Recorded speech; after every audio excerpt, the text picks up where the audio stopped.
Now, the Chief Minister is set to meet with senior ministers and officials this afternoon to discuss the emerging economic and social impacts of the current conflict taking place in the Middle East. Alfred Cannan has called an emergency meeting of the Economic National Strategy Board to assess the potential inflationary pressures, including increasing energy prices, as well as the potential impact on the economy more generally. As we've been hearing, it's 11 days since the United States and Israel began strikes in Iran, leading to a wider conflict in the region. Well, the Chief Minister, Alfred Cannan, joins us in the studio this morning. Now, Chief Minister, this is clearly an incredibly serious situation. Why have you called this meeting, and just what impact do you think this could have on the island? Well, good morning and Moramai.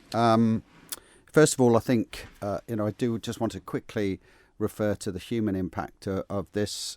As we issued a statement last week in terms of advice for Manx expatriates and residents caught up directly in the conflict region itself.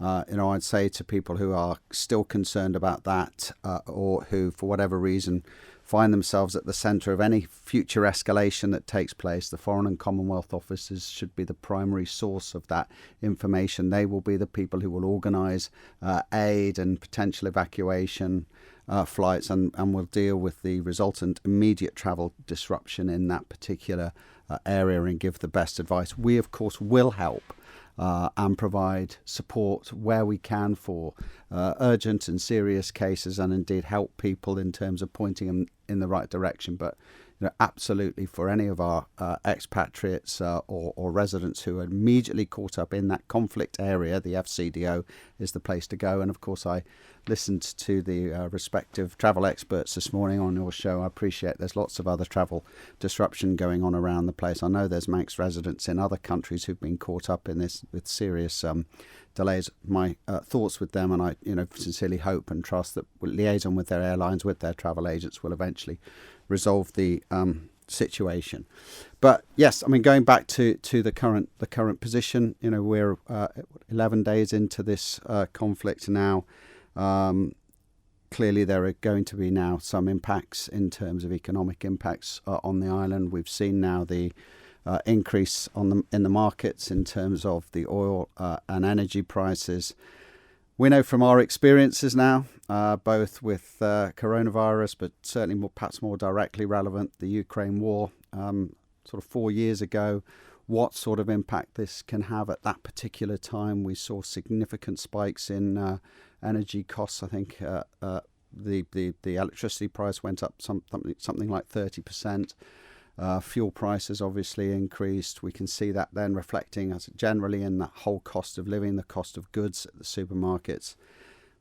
Government at that particular time had, if you remember, had to take interventions to try and both support our economy, support businesses, support people by taking a direct interest in the electricity pricing at that particular time. But we also had to put together a support package. So, look, this is a preemptive move from the government's part, from my part and the Council of Ministers' part, to now to start to try and get an early track on potential impact. I expect future fuel that is being delivered to the island to be significantly increased from its current price point. And not only then at the pumps, but obviously in terms of our everyday commercial activities, our goods that we purchase, the supply chains, we really need to now get a handle on what is being impacted. So that's the primary piece. But then there's the secondary issue that need to absolutely look at. I have no evidence of any threats to that at the moment, but is the actual supply chain itself, and to make sure that we've got plans in place should there be any future disruption. In terms of the potential cost impact at the pump, fuel, etc., what realistically can government do to shield the island from that? Could there potentially be support packages again? Well, it just depends how serious the situation gets. So right now, this is going to be a question of making sure that this afternoon I'm going to want to know that all the communication lines are open. We've got a proper understanding of what the likely impacts are going to be, that we are tracking with business and industry particularly in terms of the impacts that they may see. And that extends perhaps from our manufacturing industry all the way through to our agricultural sector. So there are already indications, for example, that there may be supply chain shortages in agriculture. I'm talking about certainly fertiliser. There's certainly talk about red diesel prices shooting up. That will all potentially have an impact in terms of that industry, their ability to obviously effectively farm produce the goods that we need. And of course, we all then see that impact as a community in our weekly shopping baskets. And of course, if those goods go up, then we see the impact more broadly in our domestic economy as people then withdraw from perhaps spending the extra money they might have on their trip to the pub or the restaurant or a night in a hotel. So these are the sort of multi-layered aspects that and the knock-on impacts that you can see just simply from that what you may just perceive as a rise at the fuel pumps. But it can, as we know from our experience, and bear in mind this is the third time for this government that we've had to effectively go into a sort of crisis mode, if you like, coronavirus, Ukraine war, and now we're going to go potentially into a period of uncertainty with what's going on in the Middle East. We're standing up this committee today. I think this is first and foremost a preemptive move on our part to ensure that all the lines of communication open. We're starting to prepare. We will see then how things develop over the next 2, 3, 4 weeks. There's certainly no panic, but of course, if we can see significant impacts in the community or in the business sector, then we need to stand by to take the corrective action that we need, to see us through what will hopefully, I'm sure we all hope, will be a short-term shock to the system. Rather than a longer-term one. Now, you mentioned a few moments ago, Chief Minister, about Manx residents caught up potentially in the Middle East. Have you had much contact in that respect from people from the Isle of Man who are in the Middle East? Has there been sort of concerns about people due to travel through the Middle East? What's the sort of response you've had on that front? Yeah, so I don't know exact numbers of Manx residents in these locations. There has been some traffic in terms of emails that have come through and some inquiries that have come through. They have been pointed to the FCDO registration process, pointed to the Foreign Commonwealth Office. So, as far as I know, everybody is safe and well, which is the first and foremost the primary interest.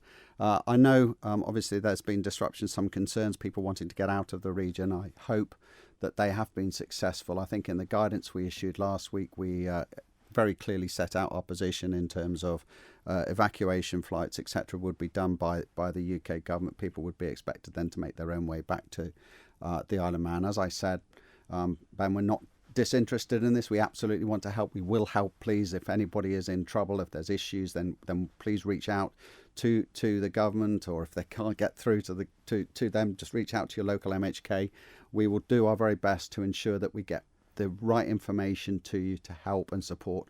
But yes, fundamentally, I think those calls and emails that have come in have been directed in the right area. Why has it taken you 11 days to hold this extraordinary meeting? Because when this conflict began, it was immediately very clear, I think within seconds, this was going to be extremely serious with worldwide ramifications. Has something triggered this in particular? Why has it taken sort of over a week and a half to get all of these people together to discuss this? Well, I think to be honest, pretty much from day one, I'd said to the Chief Executive Officer, look, we need to start putting ourselves onto a high alert now, and that I know he wrote out last week to his chief officers and met with his chief officers to start to gather the information through. We arranged this meeting last week. It does take a few days to clear diaries to get people coordinated, but right from the get-go, absolutely understood. But I think the purpose of publicising the fact that we're now putting together all the parties in the room is one,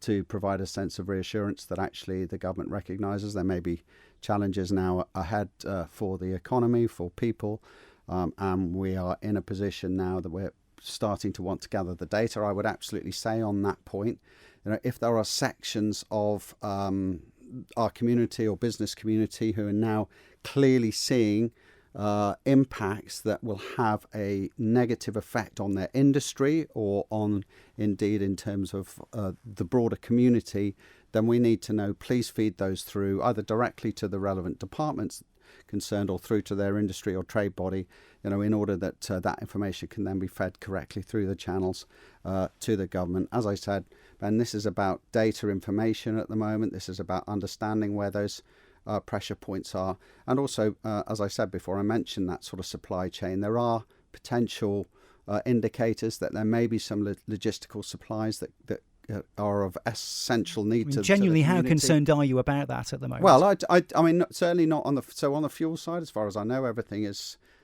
still is okay. There's plenty of reserves around the world, and that we will have that continuity of supply. I think there's other things that we want to be looking at. I talked about, for example, the fertilizer issue, the knock-on impact into agriculture. I want to make sure, for example, all the medicines that we need are coming through properly and promptly.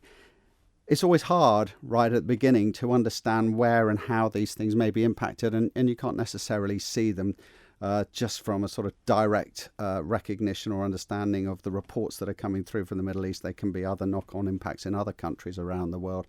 And so, as I said, there's no sense of panic at the moment. It's just a question of us absolutely, recognising now we need to be on alert to the economic situation that's likely to unfold, to interpret that, to understand where the impacts are, and then to assess whether or not and how the government can best act to support the community and support our economy.